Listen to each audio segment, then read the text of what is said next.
Olá, pessoal. Sejam todos bem-vindos a mais uma aula de Química. Para quem não me conhece, eu sou o professor Nilson, sou professor de Química do Instituto Federal de Rondônia. Atualmente trabalho no campus de Paraná. Bom, a nossa aula de hoje vai trabalhar com as propriedades coligativas das soluções, ok? Bom, resolvi fazer esse vídeo porque tem muitos alunos com dúvidas nesse assunto, então eu gostaria que você acompanhasse para ver se você consegue, então, se esclarecer diante dessas dúvidas, ok? Então vamos lá, vamos começar. Primeira coisa é nós sabermos o que são essas propriedades coligativas. Bom, propriedades coligativas das soluções, eu vou diminuir um pouco aqui minha câmera para você ver todo o slide. Propriedades coligativas das soluções são nada mais do que modificações nas propriedades de um líquido puro, e essas modificações são provocadas pela adição de um soluto não volátil. As propriedades coligativas, pessoal, nos permitem diferenciar um líquido puro de uma solução, ok? Então, por exemplo, se eu tenho água pura, essa água ela terá algumas propriedades específicas e eu posso alterar essas propriedades a partir do momento que eu adiciono a essa água pura um soluto não volátil, por exemplo, açúcar, sal, ok? Bom, esse terceiro ponto que está aqui no meu slide, eu peço que você tome nota, tá? Que é bastante importante. O que depende de uma propriedade coligativa?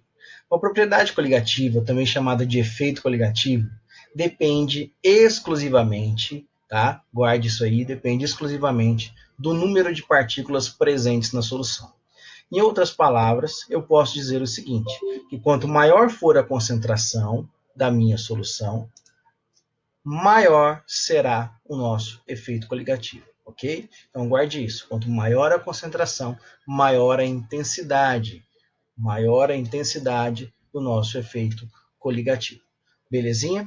Bom, prosseguindo então, a gente precisa de verificar alguns conceitos preliminares para a gente poder entender essas propriedades coligativas. Primeiro, eu preciso que você entenda aqui comigo o que é a pressão de vapor. Pressão de vapor nada mais é do que a pressão exercida pelo vapor sobre o seu líquido de origem, quando se estabelece um equilíbrio entre o líquido e o vapor. Bom, acompanha comigo aqui nessa minha figura, ok? Acompanha aqui comigo. Bom, nós temos aqui, ó, nessa minha figura, eu coloquei aqui um líquido puro, ok? E esse líquido puro, as moléculas que estão na superfície vão começar a desprender e vão ficar na forma de vapor. Perceba que eu tenho aqui um medidor medindo uma pressão inicial bem baixa, ok? Bom, depois de um certo tempo, essa região vai ficar saturada de vapor. E aí, as moléculas de vapor vão voltar a ficar próximas da superfície, vão se condensar novamente, na mesma proporção que outras moléculas estão se desprendendo.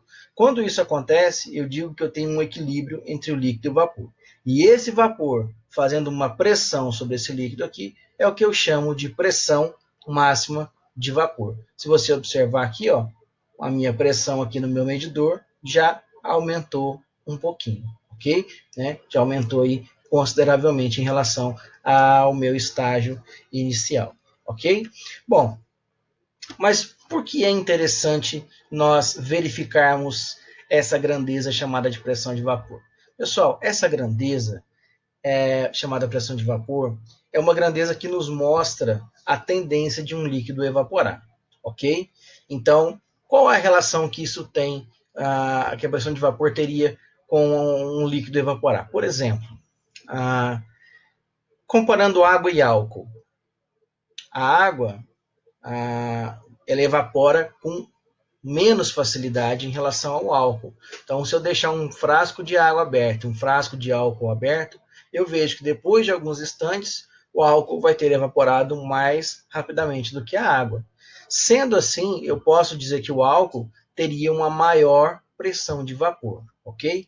Bom, então eu preciso que você considere 3 pontos aqui em relação à pressão de vapor. Vamos ao primeiro. O primeiro ponto é o seguinte, ó. Eu acabei de falar com você, né? Quanto maior a pressão de vapor de um líquido, maior será a sua volatilidade. Ok? Vamos lá, relembrando o conceito de volatilidade. O líquido volátil é aquele que tem mais facilidade em evaporar. Voltando ao nosso exemplo, entre água e álcool. O álcool, ele evapora com maior facilidade em relação à água. Então, eu posso dizer que o álcool é mais volátil que a água. Se o álcool é mais volátil que a água, então, ó, maior volatilidade implica em maior pressão de vapor.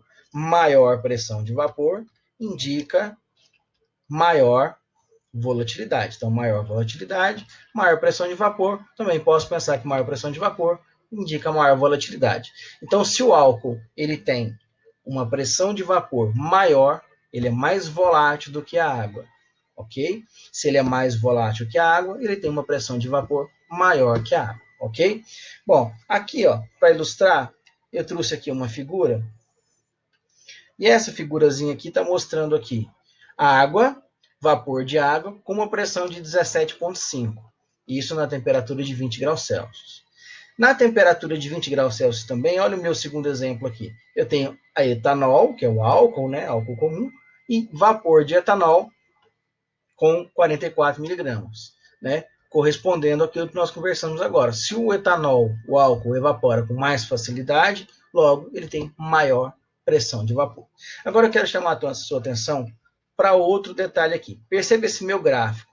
Esse meu gráfico aqui é um gráfico de pressão de vapor em função da temperatura. Então, eu quero que você veja o seguinte aqui. Ó. Esse gráfico ele é bastante cobrado em exercícios, em questões, tá? Em vestibulares também.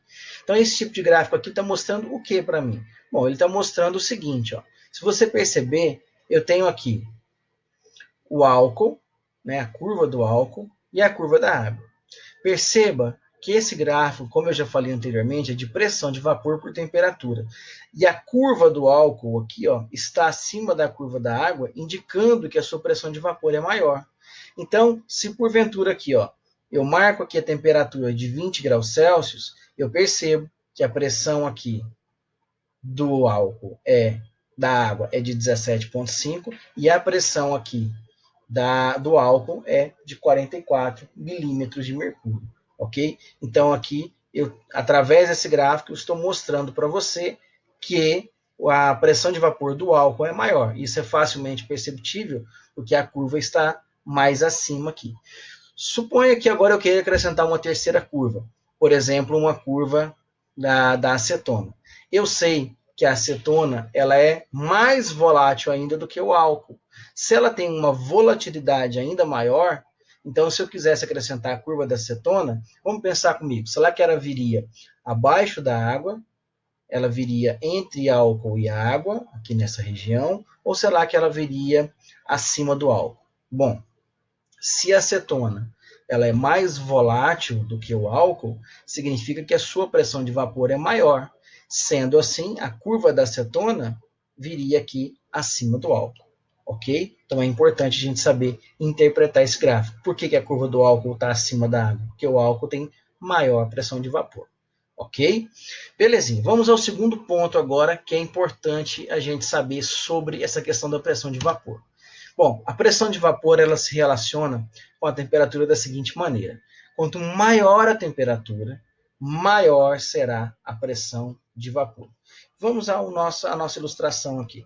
Perceba que eu tenho uma figura aqui mostrando a água, eu coloquei aqui água líquida, né, e vapor de água, na 20 graus Celsius, e eu estou mostrando para você uma pressão de vapor de 18 milímetros de mercúrio. Quando eu aumento um pouco a temperatura, eu estou indo aqui agora, né, para 50 graus Celsius, e a minha pressão de vapor ela aumentou. Perceba que aqui estávamos a 20, 18. A 50 graus Celsius, agora vamos para 90. E quando eu aumento para 100 graus Celsius, eu chego à pressão de 760 milímetros de mercúrio. 760 milímetros de mercúrio é a nossa pressão atmosférica. Se estamos em um sistema aberto, podemos fazer a seguinte consideração. Na temperatura de 100 graus Celsius, claro, considerando a nível do mar, ok? A pressão de vapor da água, quando ela se iguala a essa pressão externa, que é a nossa pressão atmosférica, 760 milímetros de mercúrio, ou 1 atm, né? A água ela entra em ebulição, ok? Então, nós podemos fazer a seguinte análise. Preste atenção comigo aqui. Ó. Quando a pressão de vapor se iguala à pressão externa, há a ebulição do líquido, ok? Então, perceba o seguinte, ó. Como é que eu consigo essa igualdade? Lembra que quando nós temos aqui um aumento de temperatura, há também um aumento de pressão de vapor. Então, olha só, eu fui aumentando a temperatura, fui aumentando a pressão de vapor. Quando chegou a 100 graus Celsius, eu consegui essa igualdade, eu consegui a pressão de vapor se igualando com a pressão externa. E quando isso acontece, o líquido começa a entrar em ebulição. Então, mais uma vez, não se esqueça disso. Num sistema aberto, e isso aqui é válido somente para um sistema aberto, quando a pressão de vapor se iguala à pressão externa, que é a pressão atmosférica, o líquido entra em ebulição. Ok? Há um terceiro ponto ainda a se considerar. Bom, preste atenção aqui. A pressão atmosférica e a temperatura de ebulição variam com a altitude. Ok. Vamos verificar aqui o seguinte. Ó. Primeiro, perceba que eu estou comparando a cidade de Paraná com o Rio de Janeiro. O Rio de Janeiro está a nível do mar, ok? E de Paraná está acima do nível do mar. Perceba que eu tenho uma maior pressão atmosférica no Rio de Janeiro, a coluna de ar faz uma pressão maior, né, a nível do mar, do que algo que está acima do nível do mar, como é o exemplo da cidade de Paraná. Então, vamos lá, pressão atmosférica maior aqui no Rio de Janeiro. Nós sabemos que para um sistema aberto, o que precisa acontecer para o líquido entrar em ebulição? No caso, a pressão de vapor tem que se igualar à pressão externa. A pressão externa é igual a 1 atm, ou seja, 760 milímetros de mercúrio.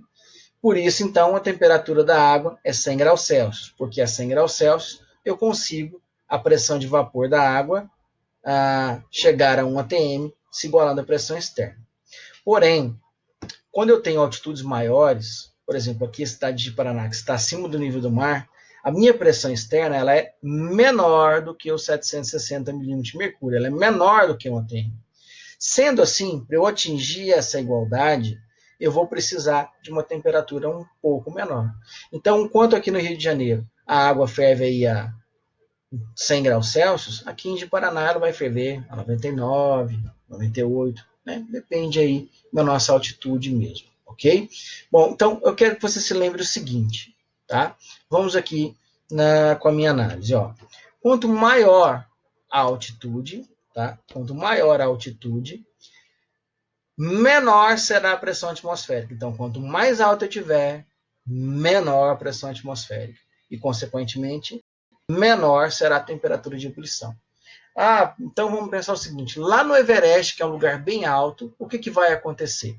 Lá no Everest, que é um lugar bem alto, a água ela vai ferver a uma temperatura bem menor do que 100 graus Celsius. Lá a água vai ferver a uma temperatura muito menor do que 100 graus Celsius, ok?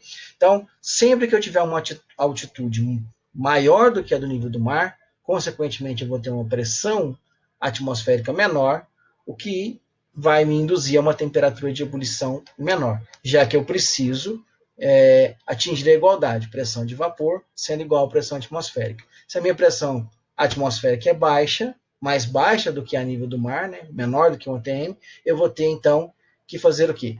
Ao atingir essa igualdade, né, pressão de vapor, pressão atmosférica, eu vou precisar de uma temperatura menor do que a temperatura que eu precisaria a nível do mar, ok? Então, por isso que eu peço para você se lembrar dessa relação aqui que fica bem simples para você entender. Basta você se lembrar, quanto maior a altitude, menor será a nossa pressão atmosférica e, consequentemente, eu teria uma temperatura de ebulição menor, ok? Então, vamos lá, recapitulando.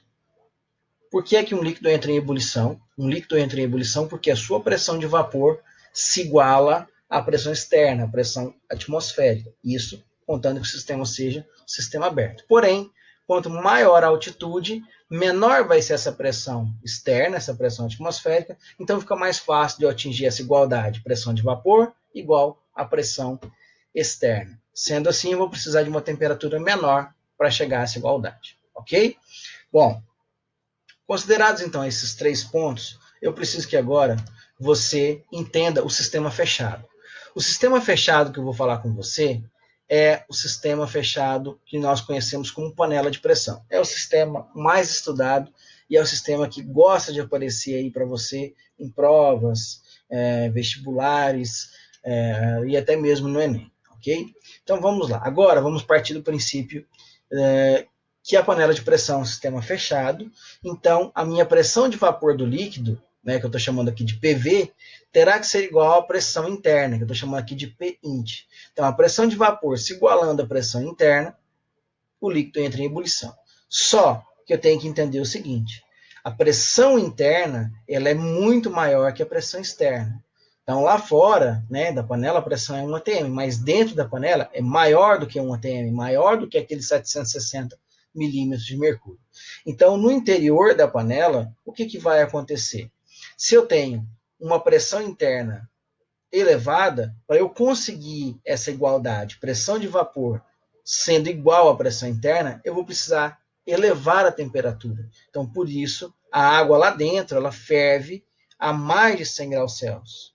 Então, se a água ferve a mais de 100 graus Celsius, eu vou cozinhar o alimento mais rapidamente. Então, pressão interna sendo maior que a pressão externa, isso me leva a concluir que a temperatura de ebulição da água será maior do que 100 graus Celsius, porque eu vou precisar de uma temperatura maior para atingir a igualdade PV igual a Pint, para que o líquido entre em ebulição. E aí, a consequência disso é que eu vou ter a água fervendo a mais de 100 graus Celsius e um cozimento mais rápido. Então, isso explica por que a panela de pressão é interessante para um cozimento mais rápido, ok? Bom, fica a dica aí, se você tiver curiosidade, pesquise depois sobre a panela de pressão, como ela foi inventada, quem foi que percebeu isso, tá? É bem legal você fazer esse tipo de pesquisa, beleza? Bom, vamos prosseguir então com os nossos estudos. Bom, para terminar essa parte desses conceitos preliminares, eu preciso falar para você sobre um gráfico chamado de diagrama de fases. Perceba que esse gráfico aqui me mostra 3 curvas que se encontram num determinado ponto. Eu estou chamando aqui de curva A, de curva B e de curva C. A curva A e a curva C delimitam a região dos sólidos. A curva A e a curva B delimitam a região dos líquidos. E a extensão da curva B e a curva C delimita a região dos gases, a região do vapor, ok? Perceba que esse gráfico aqui, ele é um gráfico de pressão em função de temperatura. Eu estou colocando aqui a pressão em atm e estou colocando aqui, mantendo a minha pressão em graus Celsius. Minha temperatura, aliás, em graus Celsius, ok? Então, pressão em atm, temperatura em graus Celsius. Bom, o que é, então, esse diagrama de fases? Como eu falei para você, é um gráfico, e esse gráfico ele vai me mostrar o quê? As condições para alterar o estado físico das substâncias. Ou seja, mexendo na pressão e na temperatura, eu consigo alterar o estado físico de qualquer substância. Agora, eu quero chamar a sua atenção para esse ponto T aqui. Esse ponto T, eu chamei ele de ponto triplo. Esse ponto triplo, na verdade, ele é o encontro aqui das 3 curvas, e se eu, então, observar muito bem, o encontro aqui das 3 curvas é exatamente as 3 fases, sólido, líquido e gasoso, ok?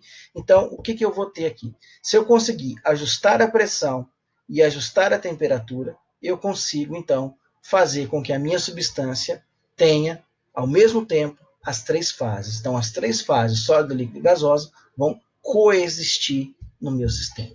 Beleza? Bom, entendido esses conceitos preliminares, agora nós podemos falar, então, de fato, das propriedades coligativas, também chamadas de efeitos coligativos, ok? E aqui é você, bem rápido com você, trabalhando aspectos apenas qualitativos. Quantitativos, para nós, não é interessante agora, beleza? Então, vamos lá. Vamos entender o que é cada um dessas propriedades e que diferença elas fazem aí com relação a uma solução. Primeiro, vamos tratar então da tonoscopia, também chamada de tonometria, tá? Então, tonoscopia ou tonometria. Bom, o que é essa tonoscopia? É o abaixamento da pressão de vapor provocado pela adição de um soluto não volátil. Então, por isso é importante saber o que é a pressão de vapor. Vamos à minha imagem aqui. Dá uma olhada nessa figurazinha que eu trouxe para você. Nós temos aqui, ó, solvente puro, exemplo, a água, e a partir do momento que entra em equilíbrio o líquido e o vapor, eu vou ter uma certa pressão aqui sendo registrada, e essa pressão eu chamo de pressão de vapor.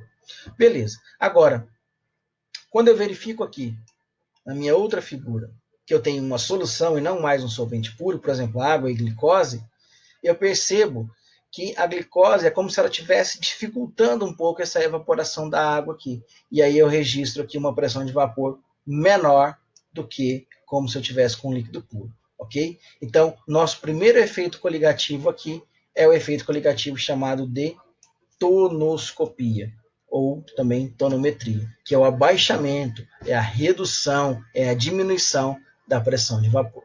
Ok?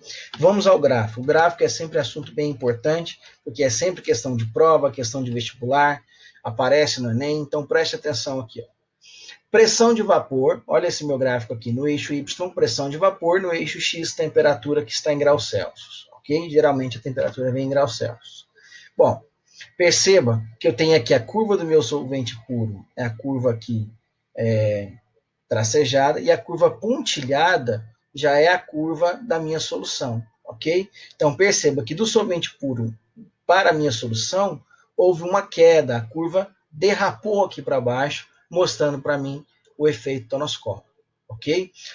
Algo muito importante agora que eu preciso lembrar com você. Lembra lá no comecinho, quando nós falamos que o efeito coligativo ele depende única e exclusivamente do número de partículas em solução. Então, quanto mais concentrada a solução for, maior será o número de partículas. Então, preste atenção comigo aqui. Ó. Se eu tenho aqui um solvente puro, como eu vou ter um abaixamento na pressão de vapor, a curva vai ficar mais baixa aqui para a solução.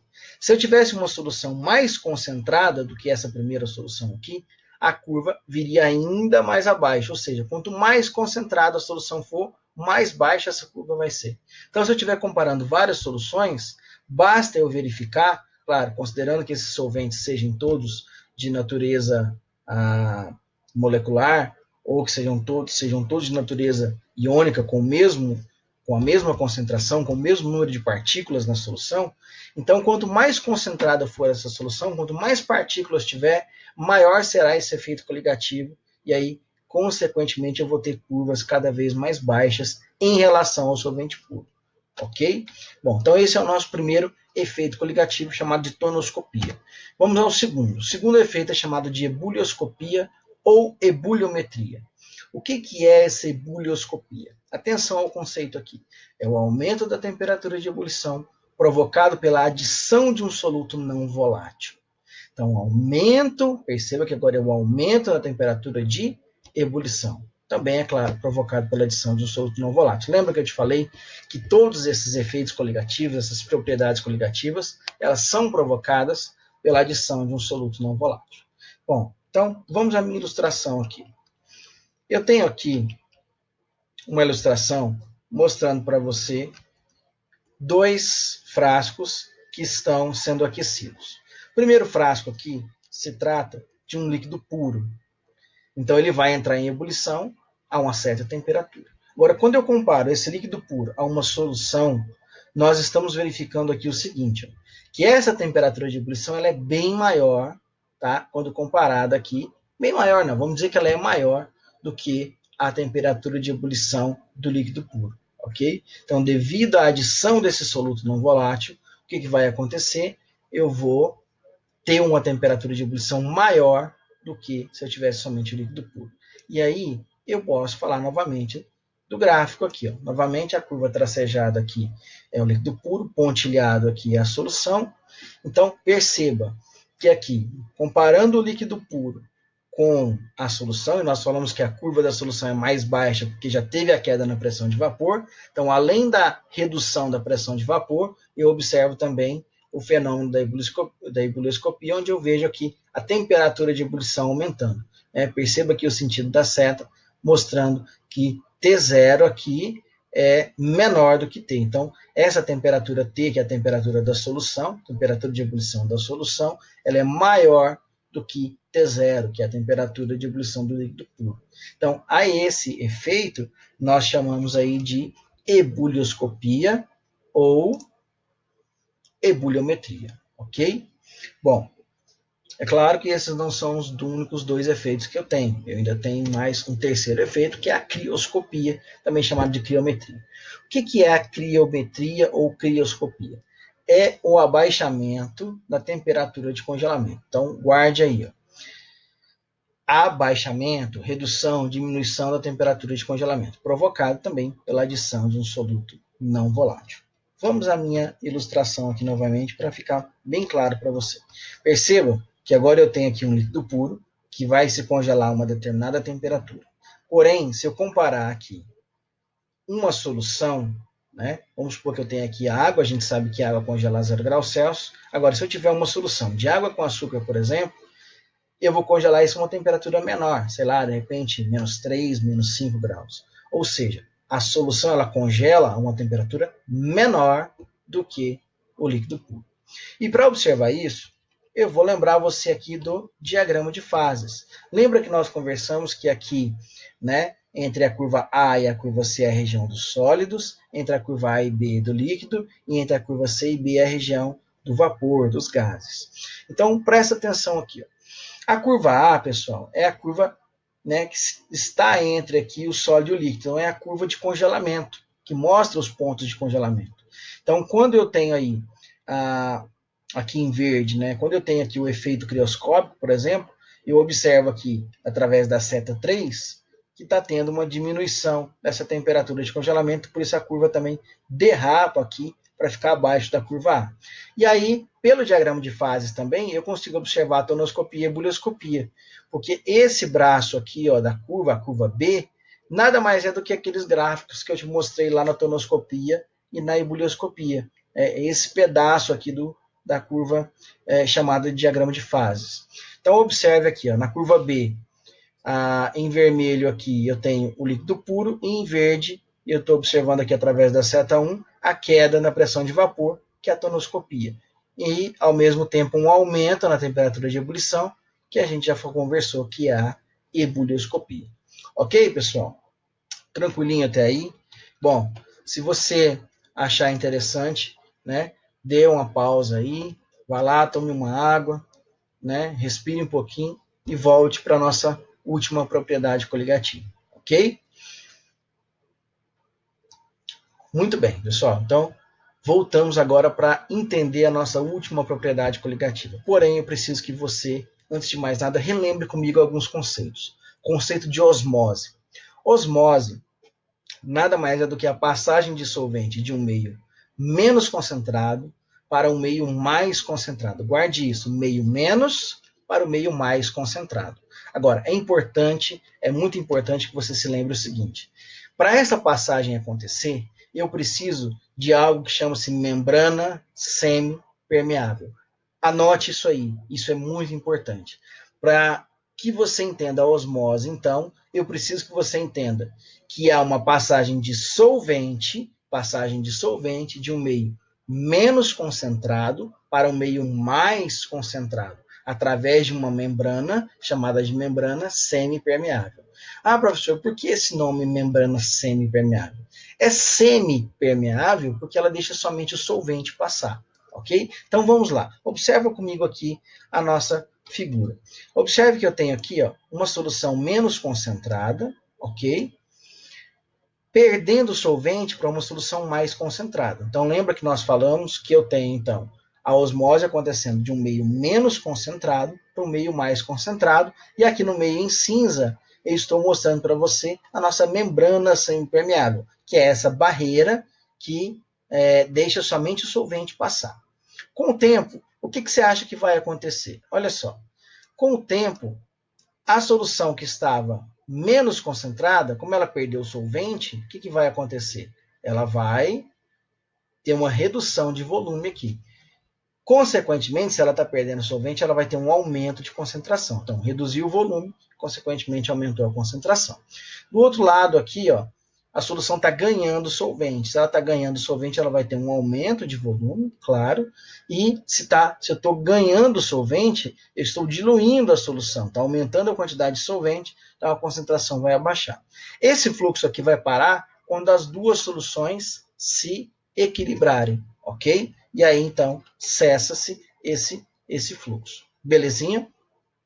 Bom, ok. Então, entendido o que é osmose, vamos agora entender o que é a pressão osmótica e o que essa pressão osmótica tem a ver com essa nossa conversa aqui. Bom, pessoal, o nosso quarto efeito coligativo é chamado de osmoscopia ou osmometria, que é o aumento, a elevação da pressão osmótica, também provocado pela adição de um soluto não volátil. Bom, beleza, eu sei o que é osmose, mas eu não sei o que é pressão osmótica ainda para entender essa osmoscopia. Então vem comigo, ó. A pressão osmótica nada mais é do que a pressão que impede que a osmose aconteça. Como assim, professor? Bom, vamos ver aqui comigo. Olha só. Eu tenho aqui uma solução que está mais diluída, né? Uma solução mais diluída significa que ela está menos concentrada. Então aqui é o meu meio menos concentrado, está perdendo solvente para o meu meio mais concentrado.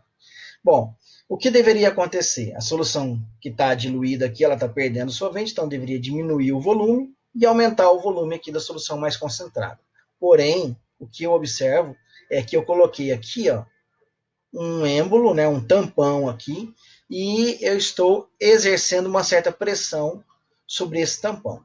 Essa pressão aqui será capaz de impedir esse fluxo. Então, a pressão mínima capaz de impedir esse fluxo aqui, eu chamo de pressão osmótica. É a pressão capaz de impedir a osmose, ok? Então, é o seguinte, quando eu tenho uma solução, né, quando eu adiciono um soluto não volátil a um líquido puro, eu aumento essa pressão osmótica, ok? Bom, e aí o que é cobrado de nós em relação a essa pressão osmótica, essa osmose aí que nós acabamos de verificar? É cobrado, por exemplo, de onde para onde vai o fluxo de solvente, se vai de um meio A para o meio B, de um meio B para o meio A, basta você lembrar, vai do meio menos para o meio mais concentrado. Também nos é cobrado o conceito de pressão osmótica, que é essa pressão que impede a osmose de acontecer. E no último caso aqui, pode ser também cobrado para nós o cálculo da pressão osmótica, que é através dessa formulinha aqui bem bacana. Pi é igual à concentração molar, que é aquela concentração em mol por litro, que a gente já viu em aulas anteriores, vezes o R, que é a constante geral dos gases, né? Geralmente é dado na questão, mas guarde aí este valor, tá? O R ele vale 0,082, quando eu quero que a minha pressão seja dada em ATM, uma unidade de pressão. E o meu R vale 62,3 quando eu quero que a minha pressão seja dada em milímetros de mercúrio, tá? Geralmente, a gente usa o R como 0,082 para que a pressão saia em ATM. Agora, outro detalhe. Então, eu tenho aqui a concentração molar, o R, que é a constante geral dos gases, e a temperatura. Então, concentração molar vezes a constante geral dos gases vezes a temperatura. Um detalhe muito importante é que a temperatura tem que ser dada em Kelvin. Se você não se lembra, eu vou te lembrar aqui rapidamente. Como é que eu faço para transformar graus Celsius em Kelvin? Basta eu pegar aquela temperatura em graus Celsius e somar 273. Por exemplo, 27 graus Celsius. 27 graus Celsius soma 273, eu chego em 300 Kelvin. Ok? Pessoal, eu espero que tenha sido proveitosa essa nossa conversa aqui. Ok? Agradeço aí pela atenção, por você ter ficado até o final. E, persistindo dúvidas, eu peço que vocês entrem em contato comigo. Ok? Um grande abraço a todos vocês. Precisando de qualquer coisa, estou à disposição. Até mais.